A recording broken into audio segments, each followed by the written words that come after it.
From Interfaith Alliance, this is State of Belief Radio. I'm Interfaith Alliance President, Reverend Paul Rauschenbusch, broadcasting this week from New York City. Happy New Year! A lot of people have been increasingly hesitant to celebrate January 1 in recent years, as each new calendar seems to bring enormous challenges and significant disappointments. However, a lot of what 2023 will bring is up to us, each of us and the collective us. So we're starting the new year with 3 inspiring guests, each equipped to help us think about ways to chart the best course in the year ahead. On this week's show, I'll be talking with Father James Martin, author and editor-at-large at America Magazine, author and meditation teacher Sharon Salzberg, and author and former Harvard University humanist chaplain Chris Stedman. You can hear State of Belief on the radio and get the podcast on Apple Podcasts and all the other podcast platforms. Every week, I'm in conversation with some of the most fascinating and impactful civic and religious leaders across the nation. You don't want to miss it, so please subscribe today. State of Belief Radio is made possible in great part by the generous support of our listeners. And if you've made a donation, I really want to thank you. If you haven't pitched in yet, it's not too late. This is the time of year we would really appreciate a gift, and information on how you can help keep this show on the air is available at stateofbelief.com. And you can find out more about the work of Interfaith Alliance and join us at interfaithalliance.org. And now to my first guest. Sharon Salzberg is a central figure in the field of meditation, a world-renowned teacher and New York Times bestselling author, bringing Buddhist wisdom to contemporary challenges. She has a new book coming out in April called Real Life: The Journey from Isolation to Openness and Freedom. And so I am so glad to welcome her to talk about real life, hers, mine, and all of our listeners. So welcome to the program, Sharon. Thank you so much. I'm so delighted to be with you. Well, you know, you're one of my favorite people. I don't get to see you nearly enough, but every time I do, I'm like, oh my God, I'm like, that was the best use of this hour or 2 hours, however long we're together. So I feel so grateful that you're with us today. And we're doing a New Year's show. We're actually going to take some time, take a moment, and offer our listeners some wisdom on what they can do, what all of us can do to just take advantage of this time when it's almost, kind of packaged as a time to think about what the last year was and think about what the next year is. And I'm curious, do you have any rituals of this time of year or anything that you like to do that makes space for those kind of reflection? Well, first I should say I'm a giant fan of New Year's. And I often say that as a Jew and a Buddhist and an American, I get 3 a year. Pleases me no end. That's awesome. Okay, so yes, we have the Jewish New Year's, which is Rosh Hashanah, right? Right. And then tell us the Buddhist New Year is Buddhist New Year's is the full moon. It's by the full moon, so it's usually February-ish. Yeah. And what is that called?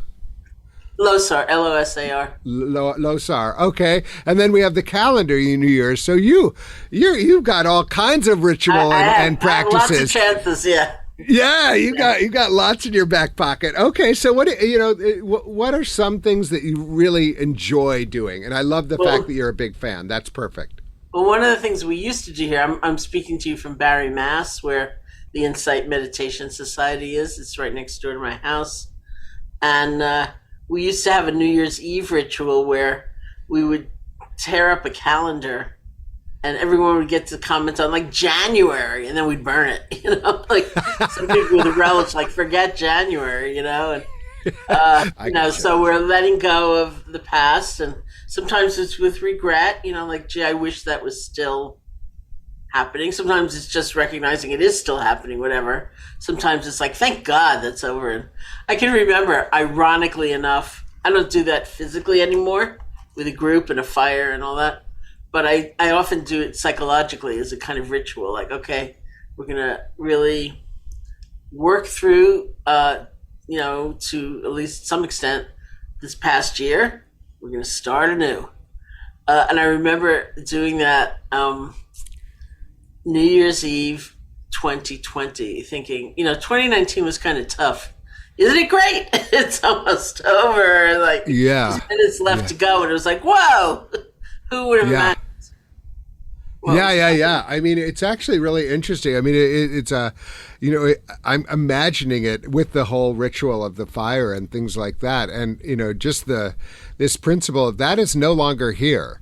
Like we can't just stay there, whatever, for good or for ill, it's no longer here. And so like, what are we going to, but I think that process of really reflecting, looking back, I'm curious this year, if there's anything that you're particularly thinking about as far as this past year that really strikes you personally, and whatever comes to mind that you're imagining, saying, okay, like time to burn the calendar or time to hold on to that or whatever.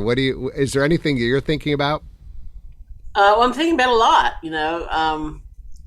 It's been an impactful year. I've written 2 books, 2 of which are coming out next year. Thank you. What are the 2 books? I mentioned one of them. What are the 2 books? I want to make sure. I have been very reclusive for almost 3 years now.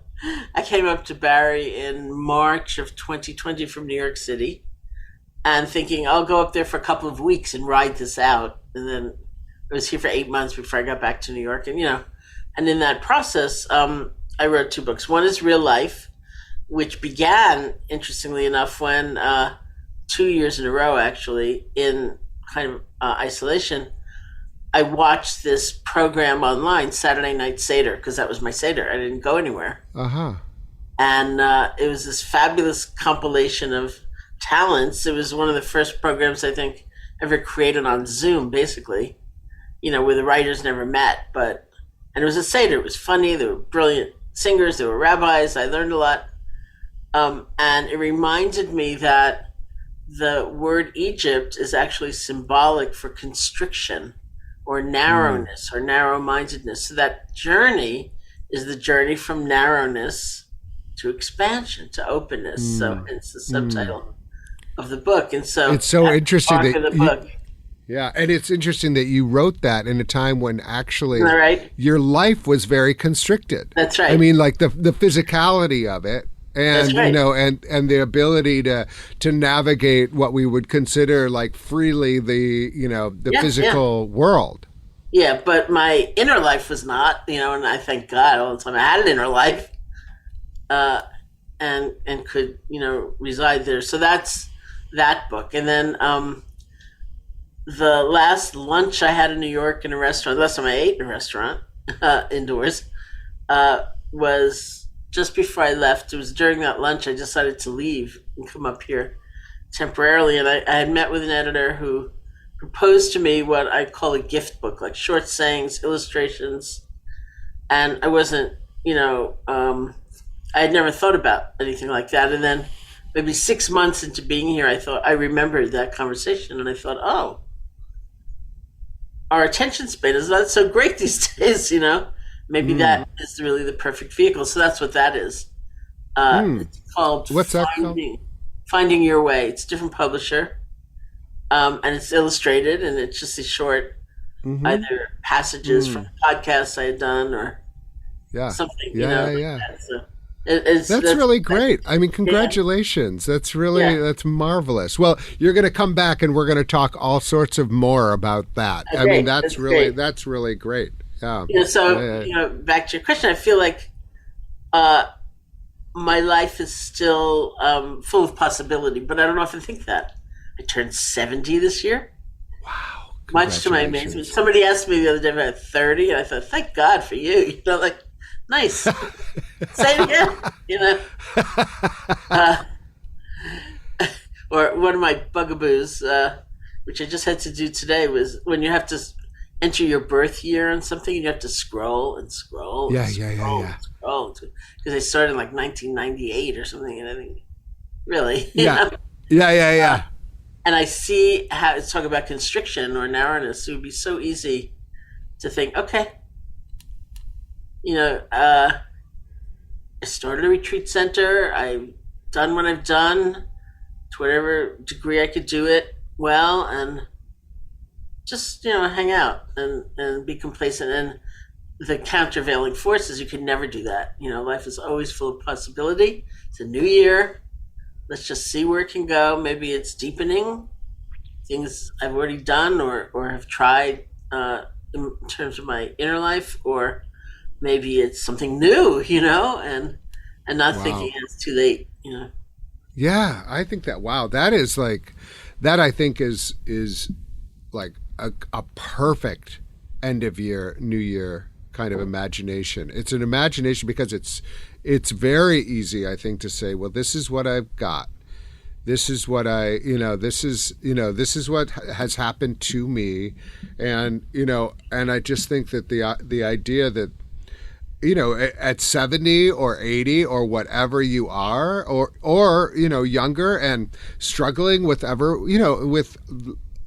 everybody's dealing with it, in different ways. And so, the idea that there doesn't have to be stasis, that you can imagine a different way of being. And I think that is like perhaps the gift of kind of spiritual wisdom is, I was just about to go into like the kind of the AA, but that goes back to Reinhold Niebuhr, like accept what you have to accept, that there are real things happening, but change what you can change and know the difference, and then do what you can, and also I think it's also sometimes said it's fine to rest. Like you don't always have to be like, okay, what's my next plan? I find myself very struggling with the idea of like, okay, I can just chill for a second because I'm so like go. But so what are some like, what is a Buddhist scripture I know that's not the right way to put it, but like what are some sayings of the Buddha or other things that might can help guide you in this kind of work that you're doing, end of year work? Well, the thing I did very predominantly with my previous book, Real Change, which came out during the kind of height of the pandemic, was that I had written all of it, by 2019. I turned it in, and then publishing being what it is, it wasn't coming out yet. And when it was about to come out, they delayed it because of the conditions. And so there was like an extra 3 months or something like that. And a friend of mine was reading it, and in order to excerpt it, and he said, I really like the book, but I kept reading those examples you used. And I thought, that's what made you anxious? Wait till you see what's coming. So I took that to heart, and I went to the publisher and I said, could I possibly write a new preface to help ground or contextualize the book? And they said yes. And so my overarching question to myself in doing that was, what's still true? Like, what can I rely on? What's not going to change in terms of changing conditions?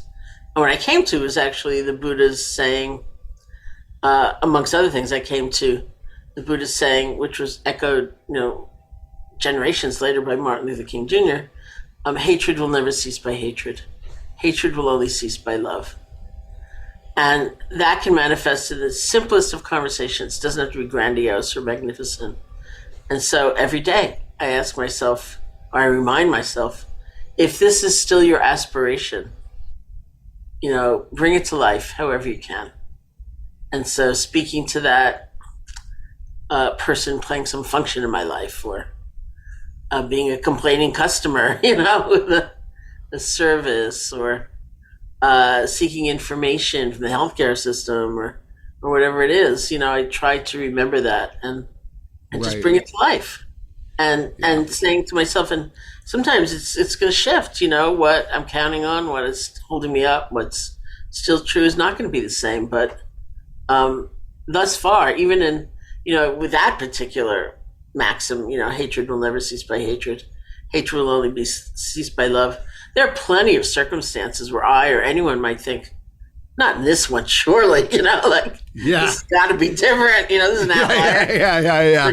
This is the one exception to that rule, and I'm going to take advantage of that loophole. That's right. But then you sit with it for like 10 seconds, you think, sorry, not going to work. Well, I think that, I think especially as we confront, rising anti-Semitism, rising Christian nationalism, like the hate crimes that are out there, the attacks on LGBTQ people. Like there's lots of, I don't, the question of like, what's love got to do with it? You wrote a book around love. And so like, trying to figure out like how we address these things in productive ways. That's why I keep on trying to because I, like anyone, I can clench my fist and be like, don't come for me. I'm going to protect the people who so I just think like I'm confessing. You're my confessor now. I'm confessing that this is like a challenge for me, but I think it's a challenge for most of us, and especially as you expand that. If you can try to do that with your immediate people around you and the people you interact every day, but how do we as a people who are trying to create a world where everyone can have dignity and experience experience love. How do we use that maxim? And I think King was speaking into that when he used it. But how do you imagine? And maybe this is a way for us to begin to think about 2023. How can you imagine us going into 2023 taking that with us in the way we envision our country? Well, on a personal level, I remind myself it's all things big and small. Not to disdain the small. Listening to somebody or even reminding myself they're a human being, and some of it takes, I think, a real exploration of what love means to us, what compassion means to us, and if it's associated with weakness, that's a problem. It doesn't have to be associated with weakness, but it's hard. I mean, it's clearly it's very hard, and I have a sense of real possibility nonetheless. I mean, sometimes it's just overwhelming. It's so terrible. But at the same time, there's something arising that feels generative, that feels positive, and that we should never shut the door. I mean, it's just ludicrous, the degree of hatred and so on that's going on. The thing I remind myself of when it seems like not here, I can't do that here, that doesn't belong here. Love is too weakening, it's too beside the point, they're crazy, they would hurt me if they could. I remind myself that they say that the Buddha actually first taught loving kindness meditation as the antidote to fear. And I thought, then I say, would less fear be of any use in this situation? I think, well, that could be handy actually. Rather than absolutely giving in or something like that. It's like, okay, what if I had less fear going into this? Which is also like a strategy. Yeah. I mean, sometimes it's like smart to be scared because running away is okay. Fight to another day. But I do think like a strategy not to let. I think intimidation is a tactic. And so, like, not having fear is actually a very powerful response. I will not let you create a life of fear for me. And I think that is, like, something that is so many of us can relate to. That feels really, really strong.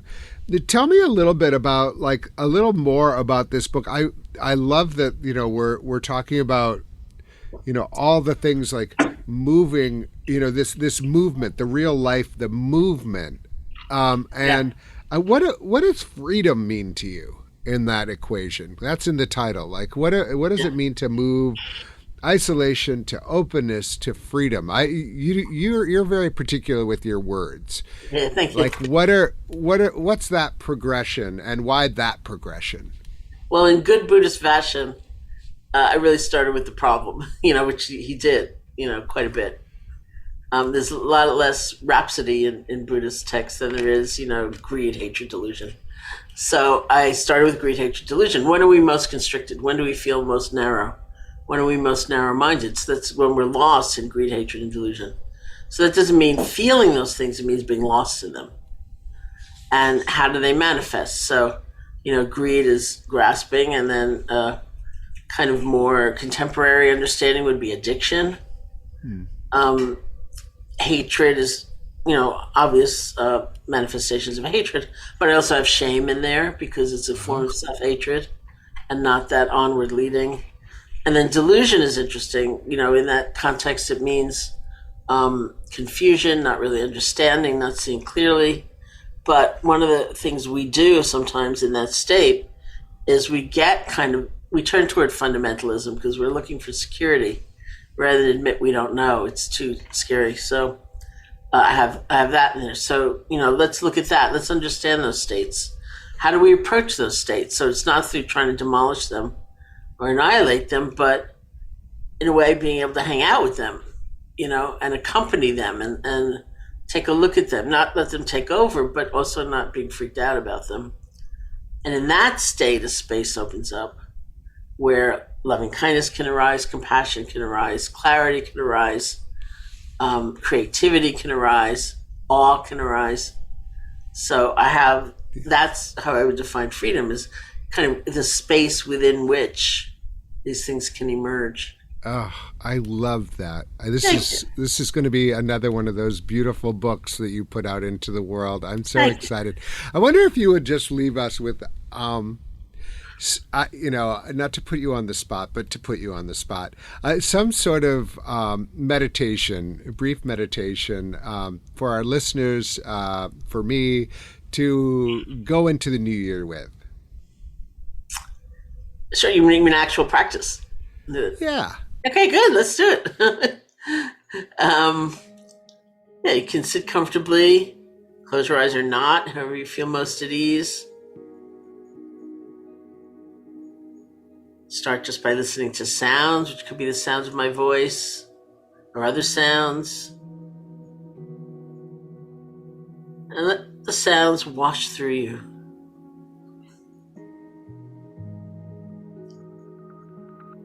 You don't have to block anything. You don't have to condemn anything. Just let it all arise and pass away.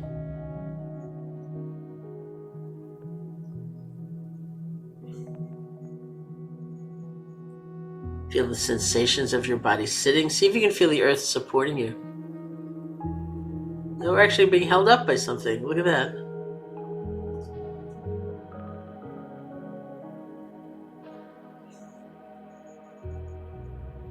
And feel space touching you. Usually we think about touching space, we think about picking up a finger and poking it in the air. Space is always touching us. It's already touching us. We just have to receive it.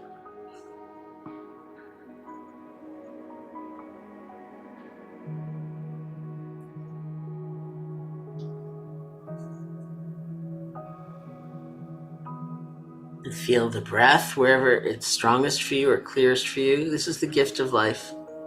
One breath. The nostrils, the chest, or the abdomen. And bring your attention to that place and just rest.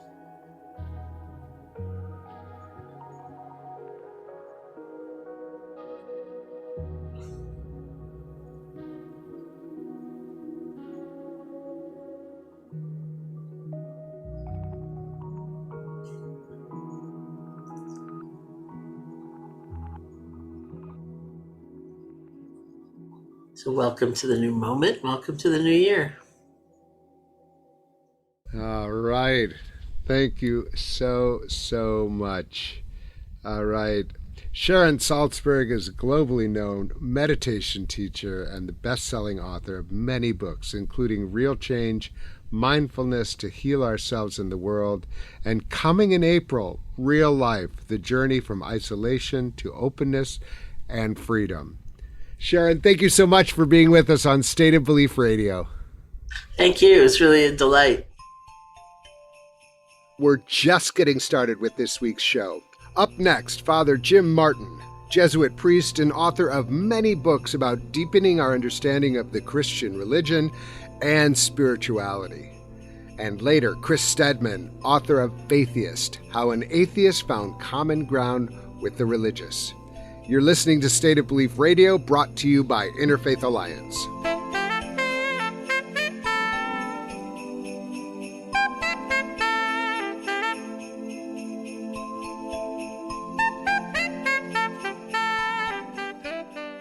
My guest is a household name for millions of Catholics and non-Catholics. Father James Martin is editor-at-large of America Magazine, the Jesuit Review of Faith and Culture. He's also an influential moral voice for the inclusion of LGBTQI Catholics in the full life of the Church, and a hero to many, including me.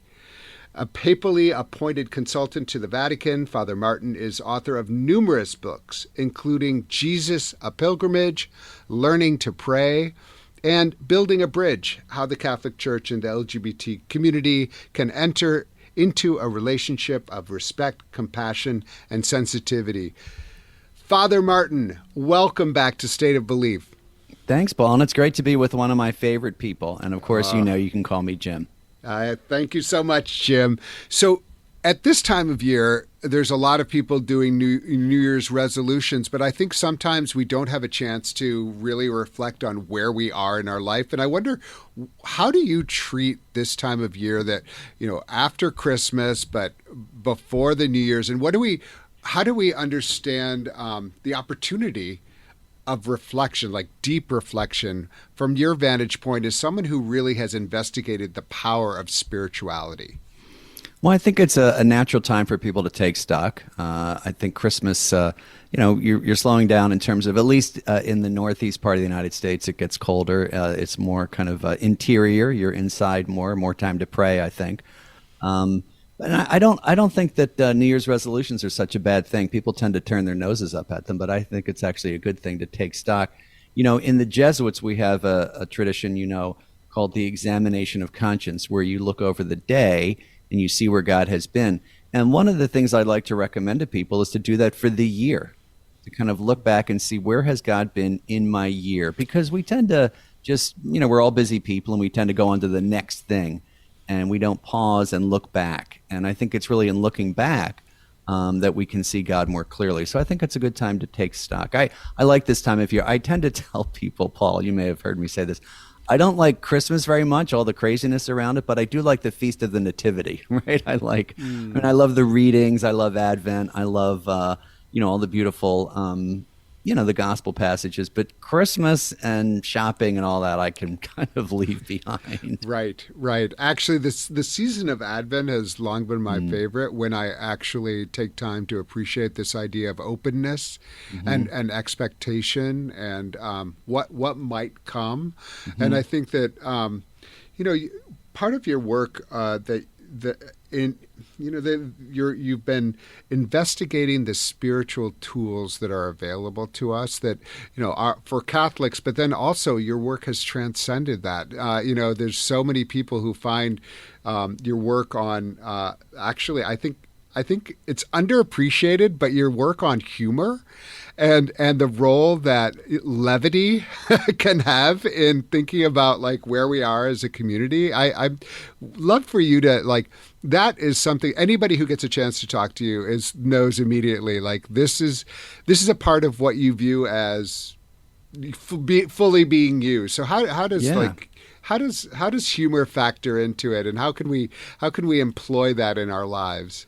Well, sure. I wrote a book called Between Heaven and Mirth, which looked at the place of joy, humor, and laughter in the spiritual life. And, in Jewish scriptures and the Gospels, and one of the things I think that it's important to remember is that Jesus had a sense of humor. And we tend to forget that because we've heard the story so many times. Humor is bound to a particular time and place. And so we may not get the humor of first century Judea or Galilee. But there's some funny stories in the Gospels. One quick one I like to say is when Jesus, as you know, talks about the Pharisees who strain out a gnat and swallow a camel. We say, oh, that's kind of an interesting image. But in Aramaic, it's a little word play. The words are galma and gamla. And so he's making a little joke. He's making a little pun. And when you translate it back, you say, oh, he's kind of making a little play on words. It's funny. And yet we don't think of Jesus as funny. We don't think of the saints as funny. Oftentimes they were extremely funny. And I think that translates into people thinking that to be Christian and to be religious is to be deadly serious all the time, But as a friend of mine liked to say, if you're deadly serious, you're probably seriously dead too. So I think it's just part of it. Look, the other thing is Christians believe Jesus was fully human and fully divine. Fully human means having a sense of humor. Right. So we have to remember that. Yeah. It's kind of threatening. Yeah. It threatens some people when you say that. How are you feeling about, yourself and what you're thinking about for this next year? Like, do you have anything like when you think about New Year's resolutions or like where you want to go from here? Is there something that, even as someone as evolved, of course, as you are spiritually, what are you thinking about going forward? Well, there's stuff that's going on in my ministry. So, for example, I'm finishing up a book on Lazarus that's coming out. I'm working on, I should tell your listeners, a website that's called outreach.faith, which is a website for LGBTQ Catholics, and we have lots of stuff coming up there. It's funny, Paul, I tend to think of the same thing every year, and also, at Lent, which is just being kinder. And, it's not like I'm this evil person, but I really do think that 90% of the Christian life, of the spiritual life, is being kind to people. And, not saying snotty things and being generous and giving people your time. And so I try to, each New Year's, to try to be kind in the coming year. I fail, as we all do, but that's always my resolution. And that's always my Lenten sacrifice, as it were. Well, I'm going to keep you to that because you're often very unkind to me. No, that's actually, right. Constantly. I constantly. No, I actually think that's really great because, it's very simple, but kindness also can radiate out because once you actually are determined to be kind to the people around you, it includes a lot of people who aren't like you. It includes involving yourself a little bit more in a community that surrounds you, which can lead you into some really important direction. So I think that's really beautiful. Yeah, and it's not just, as you know, it's not just being nice, which is important too, but it's also being charitable and generous. It's funny, I was asked to write something on what's called an Ignatian hero, like a Jesuit hero, and I picked this fellow, you probably know the name, Daniel Harrington, a great scripture scholar, who taught me New Testament. And the reason I picked him was because he's probably one of the kindest people I've ever known. Never a bad word out of his mouth, kind to people, never being sarcastic. And I'm when I'm in the presence of people like that, and I'm sure you know them, Paul, people are just kind people. It really is, it's a kind of challenge. And you think, boy, this person really is living the spiritual life, better than I am, right, as a Catholic priest. Yeah. Yeah, no, I love that, and I think it's an under-mentioned value and virtue, but I think it's great. Let's talk a little bit about this past year, which you mentioned outreach. I really want to hear about that, but Sure. You have been really involved in some groundbreaking work on being, a voice for people in the church who really haven't had much of a voice, which is LGBTQ people who really want to maintain their connection with the Catholic Church, but have really found it to be an adverse situation. Tell me about that work and what you've done this year, what you're learning, and what you're planning going forward. Oh, those are great questions. Well, the big thing was we started this website called outreach.faith, which has news and essays and resources, a whole sort of resource library for LGBTQ Catholics worldwide in different languages.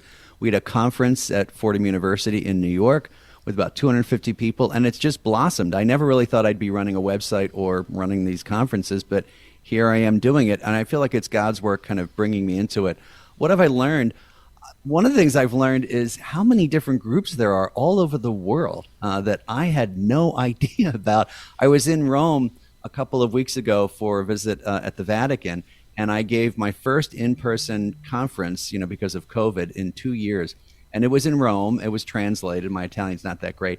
And all these people were coming up. I'm from this group in Milan. I'm from this group in Rome. I had no idea these groups existed. And particularly in Europe, there are a lot of sort of smaller groups for LGBTQ Catholics. And that was kind of exciting. And, where this is going, it's kind of up to God. It just keeps growing and growing, and we'll see. Yeah, I think that the idea that, it's about building coalitions, recognizing that people are going to do different kinds of things in different contexts, and being open to learning from different, people who are initiating. I'm sure that's very, very exciting. So tell us a little bit. You've referenced it a couple times, visiting the Vatican. I assume that means being with Pope Francis. And, this has been, I remember, back in the days when I was at HuffPost and we were talk about, I remember like when Pope Francis was, I guess, elevated to the position, and it just being like, this kind of really, beginning to understand this person. What have you learned about the person who is Pope Francis over your interactions with him? Well, I've only had really 2 long meetings with him, the most recent a month ago. First of all, he's a really nice guy. He's very kind, to use the word we were saying. He's also quite funny. Some jokes I can't repeat. I'll tell you afterwards, after we get off the air. But come on, that's true. Well, one thing I will tell you, actually. So I am a member of what's called the Dicastery for Communications, a consultor, which is the communications department of the Vatican. So we have these meetings every 2 years. I flew over for this meeting. I was very happy to go. And they have a general audience with this group, the Pope does, okay? But the day before, I met with him privately, and I can say this, to talk about LGBTQ Catholics. And he was very warm and open, and we had a great conversation and, very supportive. Anyway, the next day was the general meeting for the whole group, right? So there were like 200 people there. The Pope comes in. This is very funny. This part I can say, it's all public. The Pope comes in, and he literally has an 8-page speech, and he says in Italian, my Italian's okay, who wants to read this 8-page talk? No one wants to hear this. I'll give it to my assistant. You can read it online. Let's talk a little bit more informally about communications. So he starts off, and he's very animated, and he's, I don't know how good your Italian is, but I hear like, comunicazione personale and all this kind of stuff, ecclesia, blah, blah, blah, chiesa. And then I hear him say, Vedo James Martin. And like, oh you're God. Like, right. And then he starts talking, blah, blah, blah, in Italian. James Martin. And I could tell the body language of people around me wasn't like ribbing me. They were very still. And I thought, oh my gosh, what is he saying? So he stops to talk, and everybody says, he was telling everyone that he thought you were a good communicator, because it was about communications, and you help people communicate with God, and get this, and that they should all read your book, Learning to Pray. Okay. Wow. So get this. So here's the funny part. So I go up to him. Now I speak a little more Spanish, and he knows that. I go up to him. Everyone is supposed to go up and then shake his hand. Now I had seen him the day before. I go up to him, and he says in Spanish, I told everyone to buy your book. I hope you're happy. Wow. I said, that is very... Gracias, amazing. Santo Padre. No, so he's really funny. He's a funny guy and warm and wonderful and very supportive of the work I'm doing. Isn't that amazing, though? At great expense to him too. Yeah, that must feel great, because you come under a lot of fire. I do. I mean, really, like, people protesting your events. People online, it's vicious. It is, how do you, this is actually kind of a spiritual lesson for all of us. Sure. Like, how do you deal with incoming like that? Like where you are, it's not a question of like whether or not your cause is just and whether or not you're like helping people, because of course you are. But then all of this vitriol, like, what's one of the ways spiritually that you counteract that negativity in your life?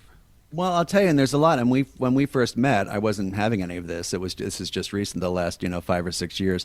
So it's new for me to have people really hate me and call me names, and including sometimes bishops and other priests. So one of the things is I go back to the passage called the rejection at Nazareth in the Gospels, where Jesus is rejected. And I was on a retreat praying about this, and I imagined myself talking to Jesus, as we do as Jesuits. And I said to Jesus, well, how could you stand up in the synagogue, which is where he was, and say these things, which is essentially declaring himself as the Messiah, knowing that people would reject you? They end up chasing him out of the town and almost throw him off the brow of the hill.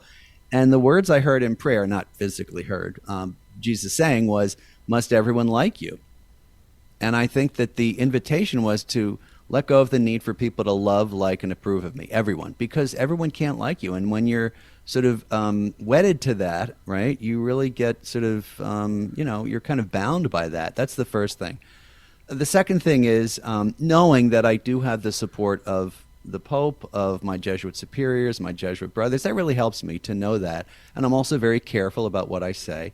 And then the third thing is to say, look, I mean, as a Christian, Jesus promises us this. I mean, if you're going to stand up for people on the margins, right, he says, look, kind of expect it. So those things put it in perspective. But really, it's the first thing, just saying that, look, everyone's not going to like me or approve of me. I do my best. I try to be faithful to church teaching and not challenge it. But also, I try to raise up these people who are really marginalized. And if they don't like me, they don't like me. So truly, it doesn't bother me as much. I mean, it bothers me a little bit, but it's not like I'm losing sleep over it. And I also know that I can't answer every crazy critique, right? I just can't. So it's basically some freedom and detachment. I think that's really, all of that is so wise. And to recognize that, which voices do you want to listen to? Right. You want to listen to the young, the young person who is feels so much hate towards them, and you're that person who has given them hope, and they say thank you to you. Are you going to hear that voice? Exactly. Or are you going to hear the random person who you don't know, who like hates you for a stereotype of, or whatever reason? I just think I love that. And I love the idea of Jesus coming up with, does everyone have to like you? It's actually very freeing and important. I'll never forget that on retreat. I really heard that very strongly. But the other thing is, you know very well, Paul, that the voices that are the strongest are often people who are dealing with their own sexuality, who are uncomfortable with their own selves.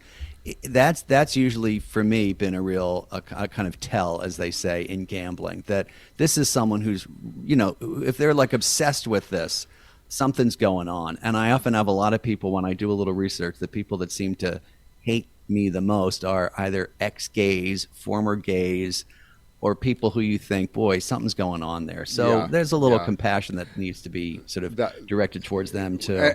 And nice for you to be compassionate. Well, I try. Because there are some moments when I'm like, oh, okay, so you're coming for us, all right. Well, let me tell you something. I know we're running out of little time, but I've been surprised at this doesn't happen often, but occasionally I will get Facebook messages from people, particularly young men, who say, hey, Father Jim, I'm really sorry. 5 years ago, I said these terrible things about you online and was really opposed to you.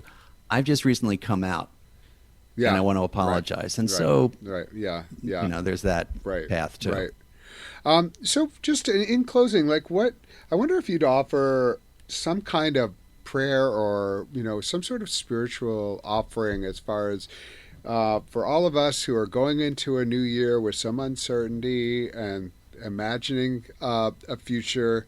Maybe you can offer us a prayer of hope or some offering right now.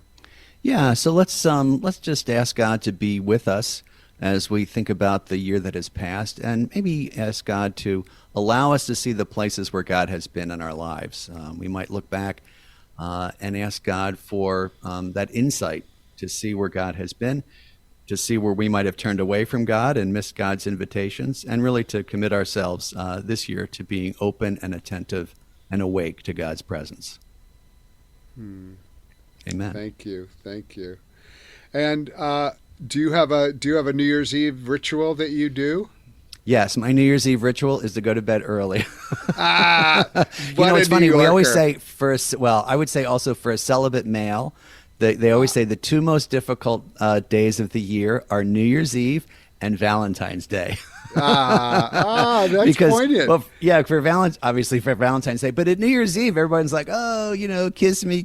And, I can kiss my family and stuff like that. But it is, for a lot of people, not everybody, it's kind of a couples thing. And also, as a priest, you can't be going out and, like partying all the time. So plus I'm getting old and I don't like staying up till midnight. Oh my God. I completely join you there. Like, you try to stay up and then it's like, okay, it's New Year's somewhere. Can we go to bed? Right, anyway, exactly. Father James Martin is a Jesuit priest, a prolific author and editor at large at American Magazine. Jim, Happy New Year. Thanks for being with us on State of Belief Radio, and thanks for being such a friend to me over the years.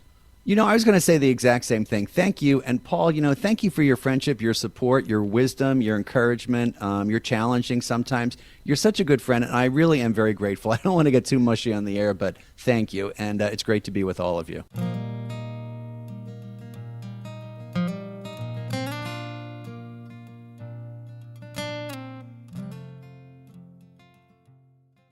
Chris Stedman is an interfaith activist, a humanist leader, and an author and educator.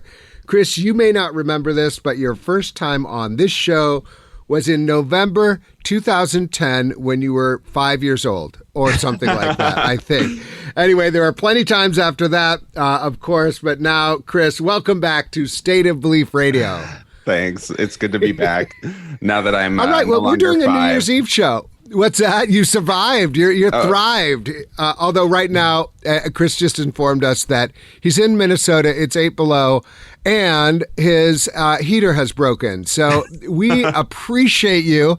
We are doing a New Year's show. So what we're going to do is go from like looking back and even looking at the present where you're like freezing in Minnesota, and then also looking towards the future. But I'm curious for you, as someone who has really thought deeply about the humanist tradition, the resources within humanism for kind of being aware and reflecting on ourselves and on our world.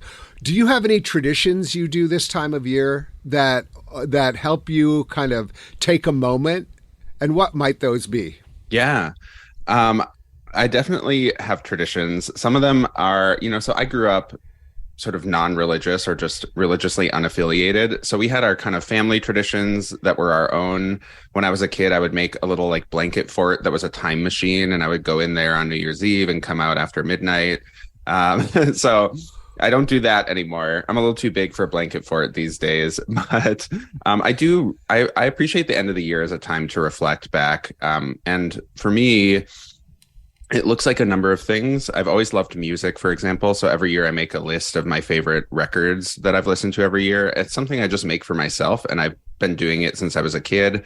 And for me, music acts as a kind of time capsule. If I listen to a record, I can sort of be transported back to the moment in my life that record was really meaningful, and it helps me sort of access the emotions and memories of that time. So I think practices like that they can be incredibly valuable, and just the end of the year in general, I think, is a time for taking stock of what you've done over the last year, what has felt particularly meaningful to you, maybe letting go of things that have weighed you down, and then sort of recommitting to the work of being human and looking ahead to a new year full of new opportunities.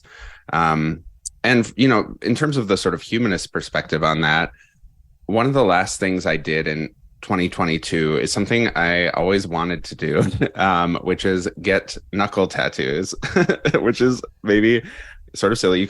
We're on video, so you can see them right here.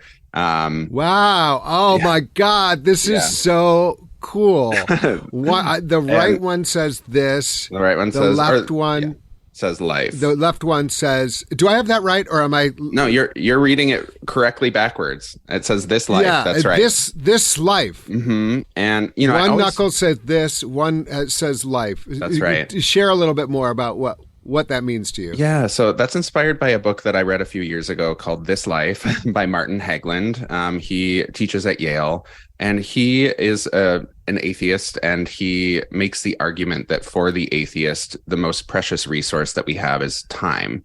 Because if you don't believe in eternity, if you believe that this life is sort of all that we have, then it's every moment is sort of precious from that vantage point. And so he argues that all human beings should have the sort of fundamental right to spend their time in ways that feel meaningful to them. And he sort of goes on to explore how, in the world that we live in right now, that's not the case. Most people don't get to spend at least the majority of their time in ways that feel meaningful to them. Living under capitalism, for example, forces us to sort of prioritize our labor over sort of other things that might feel meaningful. And so the book ultimately is this argument that, time is incredibly precious, and that we all deserve to live lives in which our time is spent in ways that feel meaningful. And for me, I moved back to Minnesota in 2017 after, I lived out east working as a humanist chaplain for the better part of a decade. And when I moved back home, one of the biggest goals I had was to try to sort of change my relationship to time. I was, when I lived out east, I loved the work I was doing, but my whole life was work, really. And when I came back to Minnesota, I wanted to, get a sort of better balance in my life, spend more time with family, spend more time on hobbies, things that I just never prioritized. And so that sort of commitment to spending time in ways that feel meaningful is very important to me, both as an atheist and a humanist. And I think, as someone who values the sort of precious time moments that I get with the people I love. Over the last few years, I have experienced a number of personal losses, and it really has just sort of driven that home for me all the more that, our time really is incredibly precious, and every human being deserves to spend their time in ways that feel meaningful. Well, I think that is like it's a great moment, kind of, for me, an interfaith moment, because I identify with that so much, and how important and precious this life is, and not to take any of it for granted, and to be reminded again and again, there's no more of this, we're never going to have this again. And there's just moments when, even just to say, okay, I'm going to take stock of this moment. Exactly. And just really, like, even with the grief of it and all of it, I'm not going to just keep walking. And I do think, like, there's something about being awake in the world. Like, this is the moment. Be awake. Exactly. I think for me, growing up queer, I was kind of always like I was living for some imagined future that was going to be better than the present that I had. And that mindset, I think, is really hard to shake. Even as I've sort of come out and started living the life that I want to live, I still find myself sometimes thinking more about the future than I'm about the present, especially when the present has challenges or complications. And there's another sort of insight in this life that I find really valuable, which is that there's a difference between saying, I desire suffering, or I want suffering, and saying, suffering is a part of the life that I desire. And, in moments of grief, in moments of loss, I think I find myself remembering, there's a way of living in which you sort of detach from the world, and you don't open yourself up to that risk and vulnerability of loss. But that's not really the kind of life I want to have. I want to spend my time in ways that bring me closer to people, that bring me closer to the experiences that make life meaningful, even if that opens me up to pain and grief and discomfort and all of that. Yeah. Well, it's interesting. You talk about like the queer life and always wanting the future, and there was the big campaign. It gets better, which I think was meant to like instill hope, and I do think that it was important that like where you are now, and if you feel trapped, it doesn't have to be your future. I think that's really important. That is an important message. But then the idea that it gets better, like at some point I'm going to get there, is like also like a false hope. I mean, at some point you have to like recognize I have to live fully as much as I can now. I wonder if we can take it a little bit from, this really personal awareness to how that fits into your local community, but also our national ethos right now. And looking back, if there's things that you look at over the last year that you're like, oh boy, okay. Mm-hmm. Are there any things that comes up? And then are there ways that we might possibly learn from it as a nation or as your community and go forward? Like, is there anything that comes to mind? Oh gosh, so much. I found myself reflecting quite a bit on this recently because, I think you and I talked about recently, my first book, Faithiest, just turned 10, which is completely absurd. And I was having a number of conversations with people who were sort of looking back on the book about sort of where we are now versus where, we were 10 years ago. And there's a lot, obviously, that's shifted. When Faithiest came out, I feel like the cultural climate was different. It felt like a time when there was a lot of hope about the sort of possibilities of dialogue across lines of difference. I think right now people feel less hopeful about that. Things feel more fractured, more polarized. We've seen a huge rise in, the influence of Christian nationalism. And I think a lot of people are asking themselves sort of, how possible are these kinds of dialogues? But for me, I remain, incredibly committed to the value of, those kinds of conversations. Not because I think certainly one of the things I've learned over the last 10 years is that there are people who are just not going to be open to a conversation with me no matter what, because of, how I speak, because of how I present myself, maybe now because I have knuckle tattoos, but also because of my identities, because I'm a queer person, because I'm an atheist. But they might be open to having a conversation with you, a friend of mine who is of, a different faith tradition. They might be open to a conversation with my friend Amber, who is an evangelical Christian. And these are, friendships I've made in interfaith spaces who I, in many ways, we're sort of teaching one another how to be allies and accomplices so that we can go back into our own communities and do work that maybe, some of us aren't able to do. So like, for example, in terms of addressing the rise of Christian nationalism, I feel as a queer atheist, there's little I can do besides sort of use my voice and my platform. I think my Christian friends have a lot more sort of opportunity to address it. And so I want to be supportive of them and encouraging of them in doing so. So I think right now we're in a moment where a lot of people are feeling less than optimistic about the sort of power and potential of alliance building and dialogue. But to me, they're as important as they've ever been because I think actually what you're saying is that, we can't, it's back to this kind of like, we can't rely on false hope anymore. Like this is just going to happen, right. I think that the idea of the moral arc of the universe bending towards justice, right. The idea that it just kind of bends that way and, we're along for a ride is right. Probably the biggest misunderstanding of that idea. But, we have to, the idea is that we have a responsibility to, I think you've named it really well. I feel the same way as someone who's been in that space for a long time too, is that it doesn't feel as like inevitable that we will be able to create these kind of interreligious conversations, but it feels as important as ever to be strategic about how they happen in order to, I think, like really confront the biggest threat to, a diverse America that we've faced, which is white Christian nationalism, as you've named. I think it's really like, this is like a clear and existential danger to our Absolutely. country. And the question is, what's the alternative? Do nothing? I mean, I teach at a Lutheran university, Augsburg in Minneapolis, and though I'm an atheist, I'm very influenced by the Lutherans around me. And so I find myself thinking of Dietrich Bonhoeffer constantly.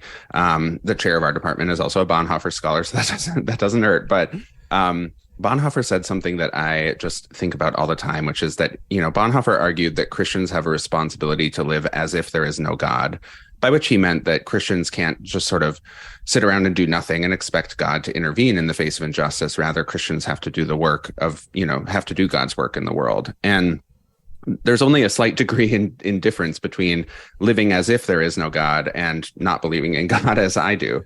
And so I think, for me, I've found a lot of, sort of solidarity with Christians who have that mindset, which is that, it's up to us together to address these sort of existential threats that we face. I love Bonhoeffer as like as actually kind of an interesting hero to atheists because of that statement. I think I think that's really interesting. Not a hero, but he's also just like he's such a vital touchstone right now in the sort of cultural moment that we're in. So. I mean, especially given his historical context, our historical context. Exactly. Now, what's going on with Augsburg? Because you're there, isn't Najiba Saeed there as well? I mean, there's something in the water at Augsburg right now that tastes really good. And I'm a McAllister graduate, so it's hard for me to say that.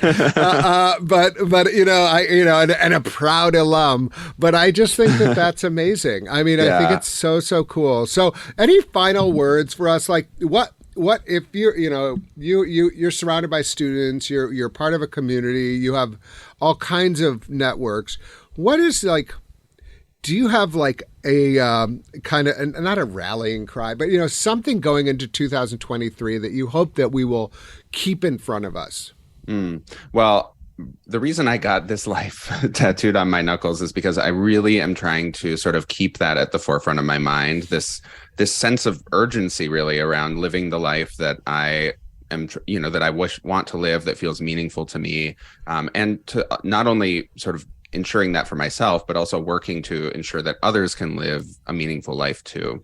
That in the face of, the sort of great challenges we are confronted with, that we can come together and build a sort of, a shared public good for everyone. And so that's my commitment for 2022, is to try and make sure that I'm doing that for myself and for others. And I hope, others will too.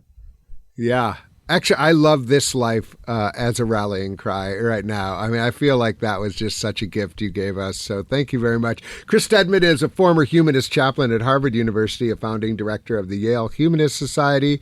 He is the author of the book Faithiest, How an Atheist Found Common Ground with the Religious, which is 10 years old, but still, now it's become a classic, people. And the recently published IRL, Finding Realness, Meaning, and Belonging in Our Digital World. Chris is the host of the Unwritten podcast and teaches in the Department of Religion and Philosophy at Augsburg University in Minneapolis, Minnesota. Chris, great to talk with you. Thanks for being part of the New Year episode of State of Belief Radio. Thanks for having me. Happy New Year. Happy New Year.